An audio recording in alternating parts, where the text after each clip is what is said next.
What's up, fight fans? This is Kurt DeVille with Counterpunch Boxing News. And I have some new news concerning Luis Ortiz. You know, this is actually a question.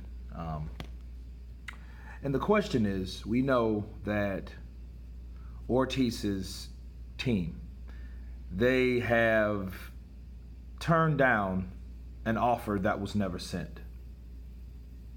Okay, I guess that's safe enough to say, right?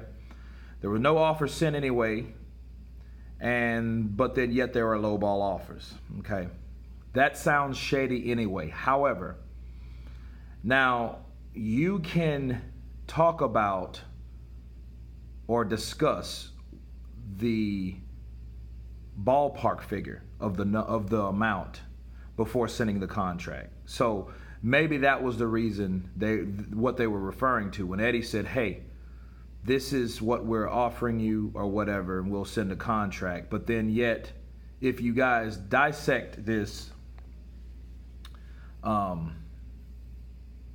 statement by Ortiz or Ortiz's team, you'll see that they said they were told to be hush hush.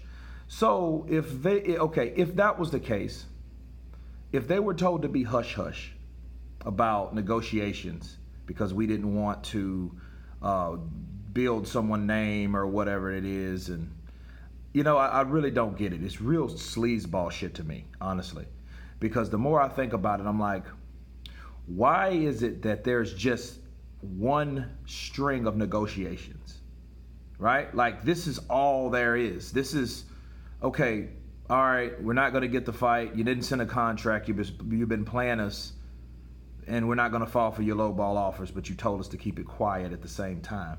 Because that's basically what the post said, okay? That's exactly what the post said.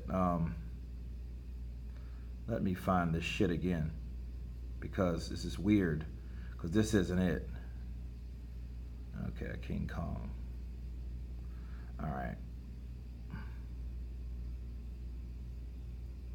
Okay, it's not there now, so it's been taken down, which I find is strange, because that wasn't a story, that was actually a post.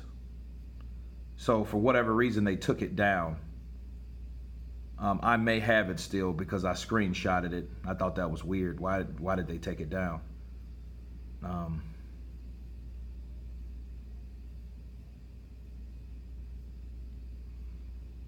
That I found that real strange, because now you can't even find where they were referring to or their explanation of why they didn't take the fight. But even though I know what it said, and the thing is, if the money wasn't good enough, why didn't they negotiate further? I mean, Dillian White, they negotiated 2 or 3 times. So did Jarrell Miller. These are guys that were possible candidates or opponents for Anthony Joshua. Okay, so these guys pretty much went to the drawing board, came up with a number. That number ain't good enough. So then they tried again. So why is it with Luis Ortiz and his team, why is everything so final? You see what I'm saying? Like, why, negotiations are negotiations. You might not get the number you want, but just because you don't get the number you want doesn't mean that that's a wrap. That's a one-time attempt. That makes no sense to me. So it's like something else is going on here, man. It's like, you tried once with Ortiz. Doesn't this shit sound similar to last year? You remember when Ortiz was a candidate for Dillian White, and then Dillian White, they wanted him to go to the O2 Arena, and he wanted to fight on the undercard or some shit like that of a Wilder's card. And then come to find out, he reached out to Dillian White or whatever again, supposedly, and they, Eddie wanted to go somewhere else. He wanted to go, he wanted him to fight Chisora, and nobody really wanted to see Chisora, over here. No one wanted to see Chisora. Everybody wanted to see Dillian Whyte and Luis Ortiz to find out who is going to be who, because that fight would have made sense. Okay. Now, those negotiations were so quick and dry. And I'm not convinced that Eddie Hearn really wants a fight between Luis Ortiz and any of his top fighters. And then I'm not even saying that Luis Ortiz at this point of his career would beat AJ. We don't know because they haven't got their ass in the ring. But based on Luis Ortiz's last performance, it didn't look so good, right? But I'm just really eager to hear what Hearn has to say, because we never hear anything from Al Haymon, which is super sketchy. You know what I mean? That's some sketchy shit. You got an advisor that doesn't make public announcements. You know what I mean? That's already shady. Like, why don't you give you your insight on anything, right? And I just find that strange that they haven't tried to either offer or counter offer, but then yet there's no contract, but then yet they were made quiet, which is stupid. It didn't make any sense to me. They don't work for Eddie Hearn, so why would they be quiet about anything? They won't have to be quiet. If the fight's available and the fight's already been publicly known that AJ wants Luis Ortiz, why would Team Luis Ortiz be quiet about anything? See, that shit, I've touched on this yesterday. And then there's rumors floating around, okay? The rumors are that Luis King Kong Ortiz is back on the juice.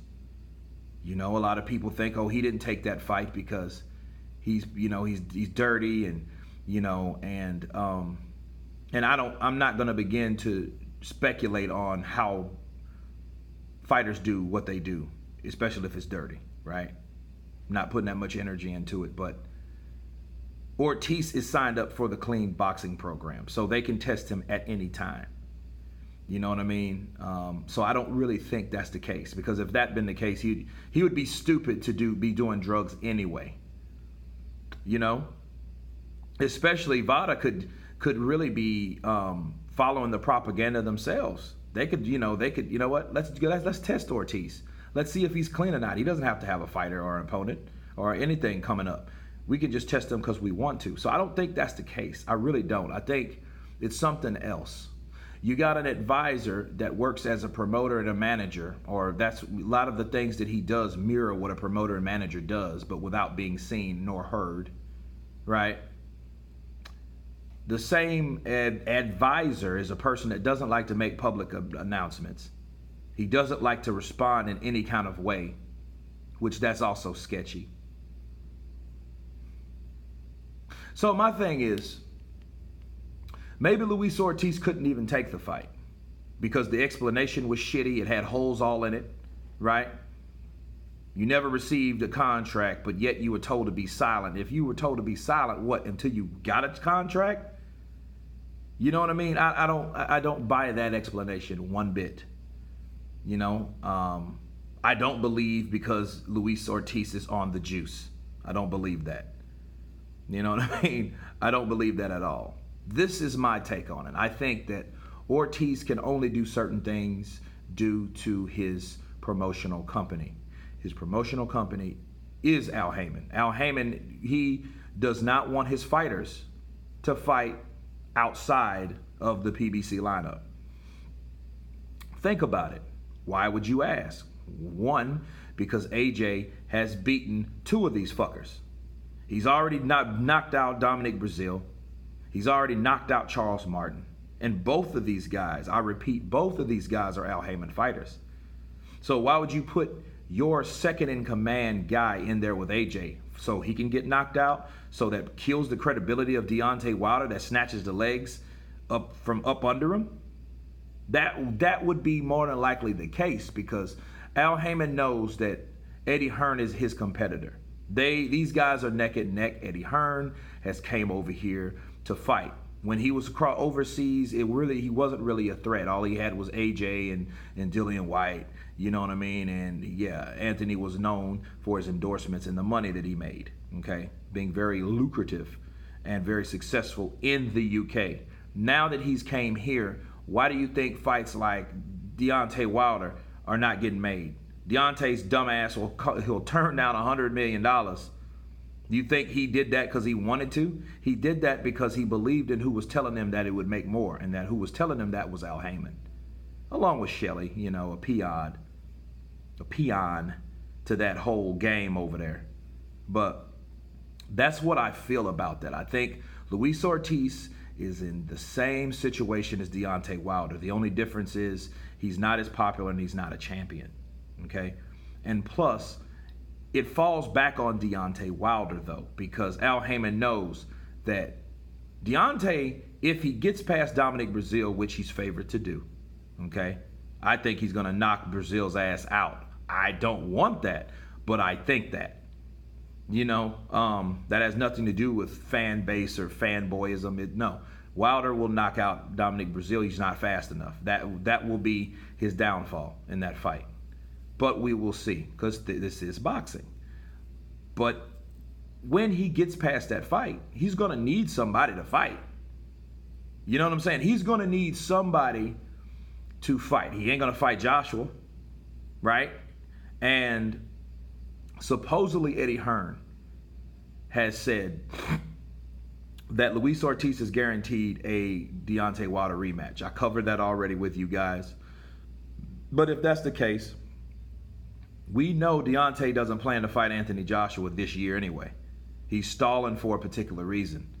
And Al Haymon wants Luis Ortiz to the side to be that opponent, to make a part two, because part two was exciting. It was one of those fights that made you go, we don't really know who's going to win. What will Deontay do against this guy? This guy actually has some talent and skill. He doesn't drive a fucking Uber, you know, or a construction worker or a plumber, part-time or full-time, right? This guy's actually a boxer.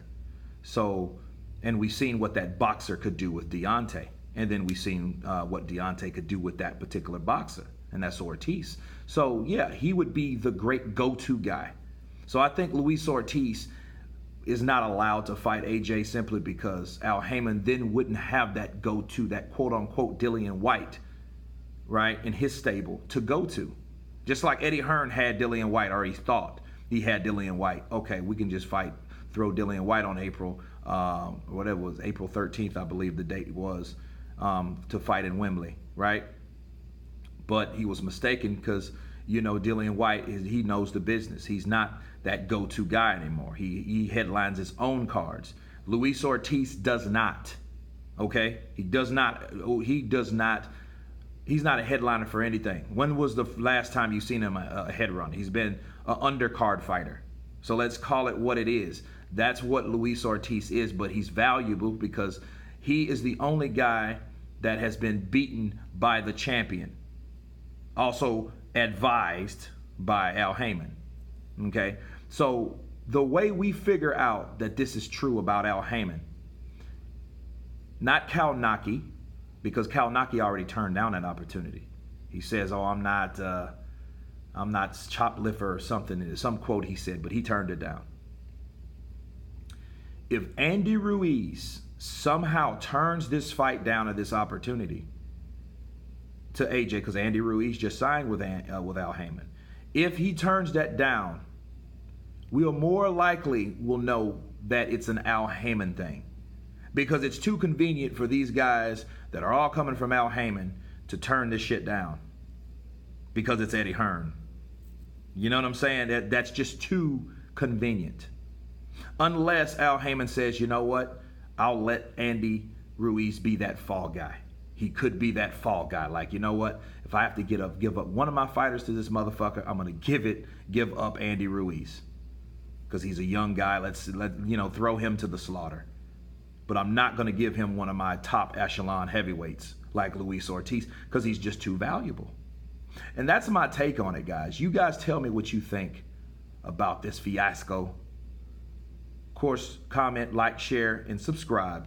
And you guys been counterpunched. Peace.